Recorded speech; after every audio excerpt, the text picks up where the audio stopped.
Chichi yakanaka singamboiti kuti yose pano masandisa siwa pano masandisa haimi nandishurire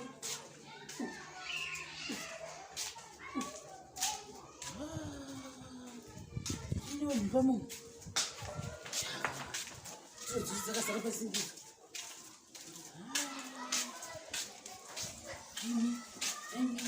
hataina sunondiona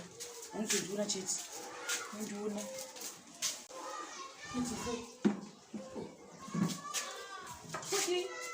izvozvi dzakava 3 pm nhunzi dziri kumbozara ipapa patimidza masikati nhunzi dziri kumbozara ndiyodhese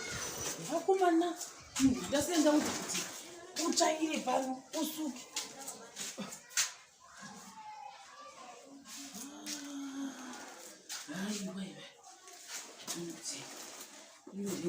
vatobuda zvako waenda kundotamba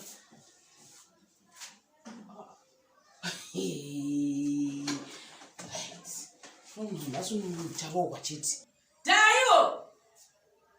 somireyo dai nava dai iwe ndikudana kuti zvonaukira wasiya zvinhu zvose zvakasara pano masano hembe dzese ukaisa pazha papo ndiro ukaisa pasinga papo ndakusiya ndati zvonigugadzire zvinhu saka izvozvi uri kuitei pano ukuda kurira nhema kuti ndiuzoti wanga wachiverenga pano izvi uri pafoni uri kutamba magemu wakaisa zvinhu muchewe hauna kuti wanchikudana hauna kuti wanchikudana iwe saka kuti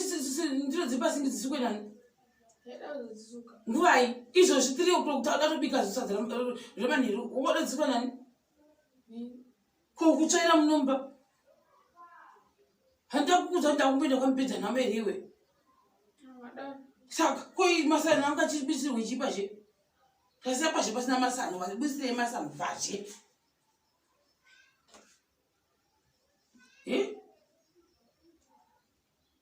kuidzi hembe waisirei pazhe futi migoti yanga iri pazvitovha waisirei pamugoti pazvitovha wada kuti zviite sei ndo zvandakubvisa kuti ungada kuti zviite sei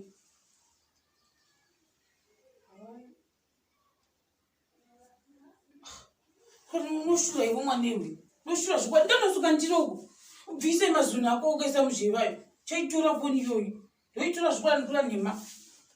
chongatoti munhu vanhu anotosvika pano hakuna munhu unombokuhwa kuti anzekera uchidanidzira tasi vanhu vachapinda mumba vakatora zvinhu waingotorwa zvinhu zvose nevanhu vanouya pano mupavha ukaisayikira mazunhu iwo mukati mubvisa mazunhu ako ayo ndonosuka uko charuroveni ndonosuka